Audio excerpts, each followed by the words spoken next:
पढ़ा मैं सबको रहा हूं, लास्ट में आप बोलोगे यार मैंने भी लक्ष्य बैच में पढ़ा था। सवाल नहीं बने एग्जाम में। क्यों नहीं बने? सर नहीं बनाए थे। डीपीपी नहीं सॉल्व की थी। कहां लैग कर गए? रिवीजन में लैग कर गए भाई साहब। हम एक चीज को एक बार पढ़ते थे और अपने आप को सुपर जीनियस समझ के उस चीज को छोड़ देते थे। मैंने उस दिन भी आपको इस बीच पे एक लंबा लेक्चर दिया था। बहुत टाइम वेस्ट होता है, टाइम नहीं वेस्ट करना है। बस आपको बार बार मैं एक ही चीज रिमाइंड करा रहा हूं कि रिवाइजिंग। अपने दिन का एक टाइम बना लो जिस टाइम आपको प्रीवियस चीजों को रिवाइज करना है। Beat physics, beat chemistry, beat biology, beat math, beat English, any subject that you are studying. आप जब इसको ऐसे पढ़ते हो ना, बड़ा मजा आता है। क्लास में बड़ा मजा आ रहा है। कॉन्सेप्ट के बाद कॉन्सेप्ट, सवाल के बाद सवाल, सर एक और न्यूमेरिकल, सर डीबीबी भी सॉल्व करेंगे, सर ये भी करेंगे, सर वो भी करेंगे। लास्ट में क्या होता है? I can not revise. मेरे पास इंस्टाग्राम पे इस टाइम भर के मैसेज आते हैं, मेरे पास भर के मेल आते हैं, सर मेरा सब तैयार था, सिलेबस कंप्लीट था, मैं पिछले 3 साल से नीट की तैयारी कर रहा हूं, 4 साल से नीट की तैयारी कर रहा हूं, मेरा सिलेबस तैयार है, सब तैयार है, मैं रिवाइज ही नहीं कर पाता सर हर बार। क्या ऐसा है कि इस कंपटीशन को क्रैक करने के लिए 3 साल का समय चाहिए? 4 साल का बिल्कुल नहीं। समय उतना ही चाहिए जितना दिया गया। उसी समय में रैंकर्स निकलते हैं, उसी समय टॉपर्स निकलते हैं, उसी समय में सिलेक्शंस निकलते हैं। कोई अब नॉर्मल बच्चा आके सेलेक्ट नहीं होता है, ऐसा कुछ नहीं है। मैंने ऐसे बच्चों को सेलेक्ट होते हुए देखा है जिनके 10th में 8 CGPA हो, या ICSE बोर्ड के हैं तो जिनके 70% हो, 65% हो। और मैंने ऐसे बच्चों को ना सेलेक्ट होते हुए देखा है जिसके क्लास 10th में 10 CGPA रहे हो, 94% रहे हो, 93% रहे हो। सिर्फ और सिर्फ एक आंसर है, कड़ी मेहनत, जुझारू मेहनत। जब तुम्हें इस बात का फर्क ना पड़े तुम कैसे कपड़े पहन रहे हो, तुम कैसे दिखाई पड़ रहे हो, जब तुम्हें इस बात का फर्क नहीं पड़े कि चाय ठंडी है या गर्म जो हम पी रहे हैं, तब तुम कड़ी मेहनत कर रहे हो। तुम्हारी जिंदगी में जितनी भी फरमाइशें हैं, जितनी भी ख्वाहिशें हैं, सब उड़ गई हैं, सब ओझल हो गई हैं। ना तुम्हें दोस्ती यारी से मतलब रहा, ना तुम्हें किसी से इश्क मोहब्बत से मतलब रहा, ना तुम्हें इस बात से मतलब रहा कि इस टाइम कौन सी सीरीज आ रही है या मैच कौन सा चल रहा है। अभी IPL होने वाला है, हजारों बच्चे हर साल IPL के चक्कर में अपना कैरियर खराब करते हैं। इनर पीस चाहिए तुम्हें अपने अंदर, इनर पीस। तुम्हें कुछ नहीं करना है, तुम्हें सिर्फ स्टिलनेस ऑफ माइंड चाहिए। क्या चाहिए? Stillness of mind. देखो एक बहुत बड़ा अंतर होता है between doing nothing and having stillness of mind. बहुत बड़ा डिफरेंस है दोनों बातें में।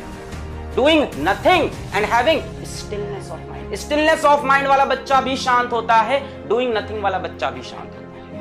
But who is doing nothing, जो बच्चा कुछ नहीं कर रहा है, वो सिलेक्शन नहीं पाएगा। और जो स्टिल है, अपनी चीज पे लगा है, इधर उधर कहीं नहीं देख रहा है, किसी और फील्ड में भी नहीं पढ़ रहा है, सिर्फ एक चीज को चेस कर रहा है, दिलो जान से रोज अपनी स्ट्रैटेजी को, अपने गोल को, अपने डेली गोल्स को अचीव कर रहा है, वो सिलेक्ट होगा। कोई एक्स्ट्रा ऑर्डिनरी चीज करके सिलेक्शन नहीं होता है। सिर्फ ऑर्डिनरी चीजों को रिपीटेड वे में, सेम ट्रैक में कंसिस्टेंट होके करना पड़ता है। और कंसिस्टेंसी गायब होती है हम सब में। कंसिस्टेंसी हमें गायब होती है। हफ्ते में 2 अच्छे दिन होते हैं पढ़ाई के, 5 खराब दिन हो जाते हैं। और उन 2 अच्छे के दिन पे, 2 अच्छे दिनों के दम पे हम 2 हफ्ते बिताते हैं कि यार पिछले ट्यूसडे तो हमने 8 घंटे पढ़ दिया था, क्या बात है। उस मंडे तो हमने 10 घंटे पढ़ दिया था। जरूरत नहीं है आपको, आप रोज 6 घंटा पढ़ो, पर रेगुलर पढ़ो। कंसिस्टेंसी बहुत टफ चीज है। I agree. क्या चाहिए होता है पता है उसके लिए? स्टिलनेस ऑफ माइंड, पीस, शांति। आप 10 झमेलों में खुद को मत फंसाओ। आप अपने लाइफ के एम के लिए क्लियर रहो। आप 10 झमेले में अपने आप को मत फंसाओ कि वो दोस्त लोग कहां घूमने जा रहे हैं, उसने कौन सा नया महंगा मोबाइल खरीद लिया है, उसके पास कौन सा लैपटॉप आ गया है, उसने जाके फेसबुक पे कौन सा मीम बना के हजारों लाइक पा लिया है, उसने अरे यार ये लाइक वाइक पाने वाले 500 रुपए में बिकते हैं। 500 रुपए में 500 रुपए दे दो, तुम्हारी फोटो शेयर कर देंगे। सब कुछ नहीं है, सब छलावा है, सब छलावा है, सब झूठ है।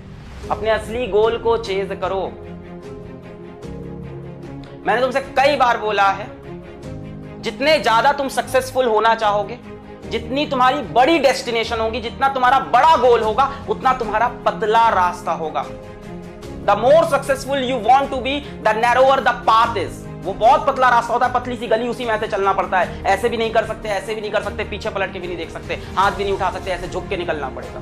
एक नैरो पाथ है, एक सेट ऑफ रूल्स है जिसको फॉलो करना पड़ेगा। So be very very consistent, very very consistent. Revision is must, बाकी सब तो हम लोग दे रहे हैं। आई होप आप अच्छी जगह पे केमिस्ट्री, बायोलॉजी या केमिस्ट्री मैथ भी पढ़ रहे होगे।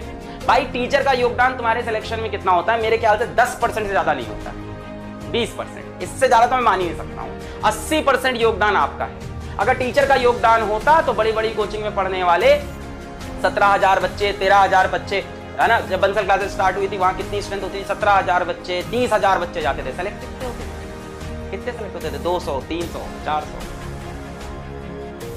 वहां टीचर्स हाई फाई पढ़ा रहे थे, एकदम मटेरियल दे रहे थे, एकदम भर भर के, है ना, ये असाइनमेंट, वो असाइनमेंट, ये वो। बस आपके दिल में क्या होता है कि हम तो इतनी बड़ी कोचिंग पढ़ रहे हैं, हमको तो सर इतना अच्छा पढ़ा रहे हैं, हम तो लक्ष्य बैच में सब्सक्राइब है, सारा मटेरियल हमारे पास है, हम पढ़ लेंगे, हम कर लेंगे, हम बाद में कर लेंगे, हम रिवाइज कर लेंगे, हम डीपीपी लगा लेंगे। आप इसमें रह जाते हैं। So be very very very consistent. जितना तुम ऊपर जाना चाहते हो लाइफ में, उतना तुम्हें खुद को घिसना पड़ेगा। बिना घिसे टूटे फूटे ऊपर नहीं पहुंच पाओगे सिंगल पीस में। आप सोच रहे हो कि आप दिखो भी एकदम हीरो, लड़कियां दिखें भी एकदम हीरोइन, है ना, आपके फॉलोअर्स भी हो इंस्टाग्राम पे, फेसबुक पे आपके हजारों लाइक्स भी हो, है ना, आपके पास सबसे महंगा मोबाइल, सबसे महंगी गाड़ी हो, सबसे बढ़िया लैपटॉप हो, आपको सारी सीरीज भी पता हो ताकि आप लोगों से चर्चा कर पाओ। एक तो अजीब ट्रेंड चल रहा है। तुमने डार्क देखी है, तुमने गेम ऑफ थ्रोन्स देखा है, तुमने ये देखा, मैंने आज तक ना देखा। ये लोग कह के परेशान है, गेम ऑफ थ्रोन्स देखना देखा मैंने, कहा देखूं मैं, कहा मिल गया तुमको गेम ऑफ थ्रोन्स मिल गया, क्या अचीव किया तुमने लाइफ में? इन सब चीजों में जो नहीं पड़ेगा, जो संघर्ष करेगा, वो पहुंचेगा।